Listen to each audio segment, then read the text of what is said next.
More than 20 years ago, I found myself wandering around on this height called Miners Hill, literally flailing about looking for a photo location. In this case, a particularly well-known one showing George McClellan with his hand on a stump with a sort of somewhat rundown or old-looking house behind him. And I literally was just walking the neighborhood looking for buildings that looked old, that I might be able to line up or whatever.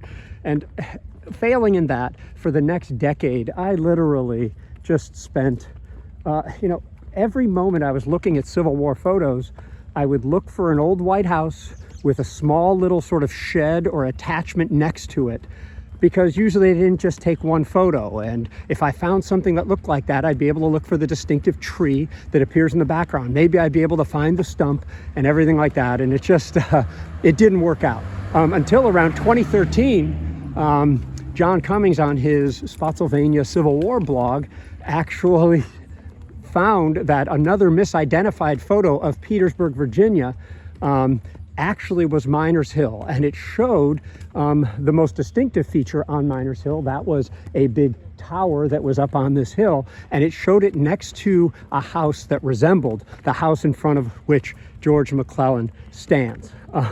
So looking at that, he sort of posted this, and I looked at it and said, no way, that can't be right, until I zoomed in on both photos and found that there were distinctive markings on both the McClellan house and the house that John had theorized was that one. It was indisputably correct. I immediately wrote him and told him that there's no disputing the distinctive markings on this house. In any case, he then in the coming years worked and found where the house was located, and sadly found that it was about to be torn down. Actually, this old miner house was actually historic in its own right. It was old at the time of the Civil War. It's said that James Madison, and followed by Dolly Madison after the burning of the White House, actually went to this house, and that house was right there. And it stood right there until about 6 years ago or something like that.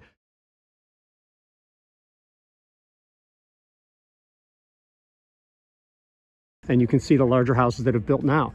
And if that house was there, the tower was right next to it. Obviously, you can see on the highest point of the hill. And in the surrounding area were massive camps and whatnot.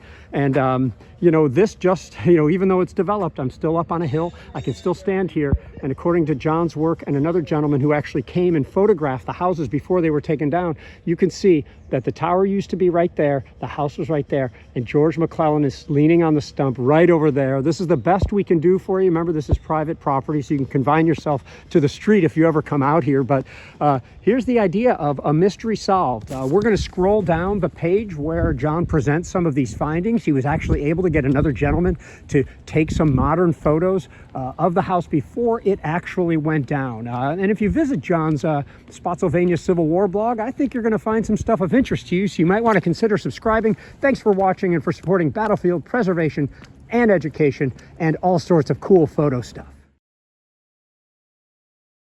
Hello, this is Trace Atkins. To stay up to date on all the latest and coolest videos, please subscribe to the Trust YouTube channel. Preserve, educate, inspire.